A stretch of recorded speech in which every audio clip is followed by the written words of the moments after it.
Siapapun meninggal punya dosa, teman-teman sekalian, hati-hati. Sekecil apapun dosa itu sudah cukup mendatangkan siksa kubur. Walaupun belum tentu dia masuk ke dalam api neraka. Jadi jangan dianggap remeh. Makanya kisah yang masyhur berhubungan dengan masalah ini adalah kisah Utsman bin Affan radhiyallahu anhu yang pernah menziarahi kuburan lalu terisak-isak menangis seperti anak kecil. Lalu beberapa teman-temannya di zaman khilafah beliau berkata, wahai Amir Mu'minin, kenapa anda menangis melihat kuburan? Padahal Nabi SAW sudah menjamin buat anda surga. Dan anda ini siapa? Terkenal anak mantunya Nabi SAW, ya, dapat jaminan surga. Nabi sebutkan lisannya langsung, Utsman di surga, dijamin. Bagaimana bisa anda menangis seperti ini? Jawaban Utsman radhiyallahu anhu sangat bijak. Orang yang beriman dan berilmu punya jawaban yang tepat. Dia mengatakan Rasulullah SAW menjamin buat saya surga, tapi tidak menjamin saya selamat dari siksa kubur. Dari mana jaminan saya disiksa dulu di kubur? Nanti saya masuk surga, betul. Tapi di kubur disiksa dulu karena masih ada dosa. Maka pemahaman yang dikeluarkan oleh para ulama tentang tadi saya bilang, dosa itu sekecil apapun sudah cukup untuk membuat adanya siksaan, gitu kan? Itu karena pernyataan Utsman bin Affan yang menyebutkan statement tadi, gitu kan? Jadi kita harus memahami poin ini, teman-teman sekalian. Makanya jangan pernah tunda minta maaf sama orang. Jangan pernah tunda mengembalikan haknya orang lain. Jangan pernah menganggap remeh dosa-dosa kecil. Tidak boleh sama sekali. Karena kita akan lihat nanti salah satu penyebab azab kubur adalah tidak cebok pada saat kencing. Masalah kecil yang dianggap kecil oleh orang, gitu kan? Banyak orang anggap remeh. Maaf, banyak saudara-saudara kita yang membawa taksi, kendaraan umum di luar sana, kemudian kadang-kadang kita lihat di pinggir jalan kebelet kencing, main mampir sembarangan saja, ya, kencing sembarangan, tidak membersihkan dirinya. Ini berbahaya, penyebab azab kubur. Kata ulama, kalau kencing saja itu sudah menjadi penyebab, bagaimana dengan buang air besar? Bagaimana dengan orang junub tidak mandi? Bagaimana dengan hal-hal yang lebih besar lagi? Gitu kan? Karena memahami hukum-hukum syari seperti ini, kalau hal yang kecil saja dilarang, berarti hal yang besar lebih pantas untuk dilarang. Kalau hal kecil saja mendatangkan azab, berarti hal yang lebih besar lebih pantas mendatangkan azab. Jadi harus hati-hati, gitu kan? Kalau amal ibadah kecil kita kerjakan sudah besar pahalanya, bagaimana dengan amal yang wajib misalnya, atau amal yang besar yang kita kerjakan? Kalau umrah fadilahnya besar, berarti haji lebih besar. Kalau sholat sunnah besar, tahajud, maka sholat 5 waktu lebih besar pahalanya. Dan seterusnya.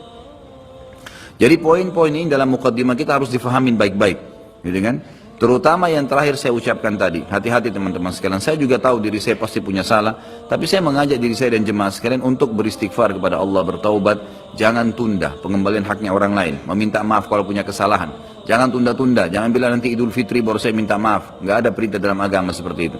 Sebelum pejamkan mata nanti malam minta maaf semua.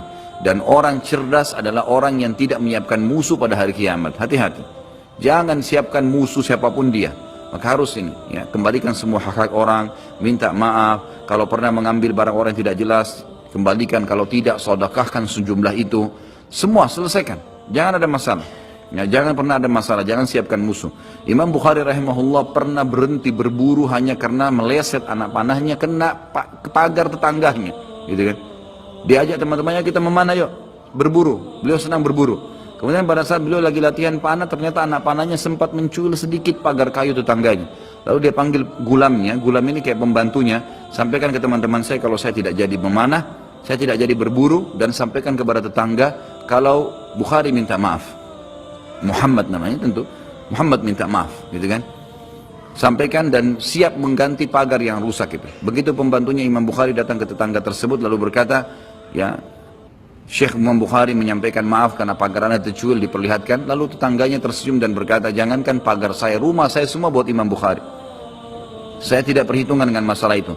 Waktu pembantunya Imam Bukhari kembali ke rumahnya, apa yang terjadi? Lihat orang soleh dan orang beriman, tahu dan yakin dengan adanya siksa dan azab kubur, tahu ada akhirat dan hisab. Maka apa yang terjadi? Imam Bukhari sujud syukur kepada Allah, kemudian bersedekah sekian ribu dirham, hanya karena tidak jadi ada musuh dari tetangga yang dia cuilkan pagarnya. Coba teman-teman, berapa banyak sendal yang ngantung injak? Hah? Berapa banyak air yang kepercik kena orang lain? Berapa banyak ini, berapa banyak itu? Berapa banyak yang kita anggap remeh mengambil karena teman punya dan seterusnya. Ini hati-hati. Jangan siapkan musuh hari kiamat. Azab kubur datang kepada siapapun yang masih punya dosa. Dan dosa ada hubungannya dengan Allah subhanahu wa ta'ala, ada hubungannya dengan makhluk.